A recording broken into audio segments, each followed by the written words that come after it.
इंसान के हाथ में प्रयास करना होता है, फल देना ईश्वर का काम होता है। आपने बहुत मेहनत करी, हम सब ने बहुत मेहनत करी। इस बार सफलता नहीं मिली, आधे % वोट से रह गए किसी तरीके से।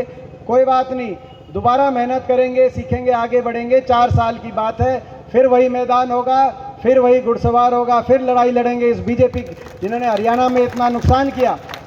हरियाणा को जिस बीजेपी ने विकास की पटरी से उतारने का काम किया, इस बीजेपी से फिर टक्कर लेंगे। ठीक है, ये मैनेज करके जीत गए। और ये निकाय का चुनाव बहुत जरूरी चुनाव है। रोहतक के चुनाव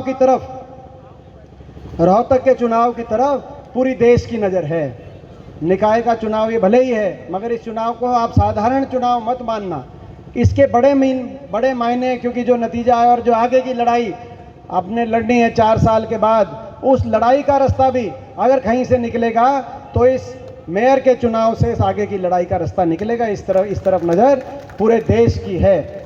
इसीलिए यह ज़रूरी है कि आप भाई, ये जो हमारा जो रोहतक का मेयर का इंजन है, 2 इनके पास इंजन है जो इनको काम कर लेंगे। जो आपने देख लिया, काम तो करते नहीं, 11 साल हो गए, लेकिन एक इंजन आप विपक्ष को भी दो।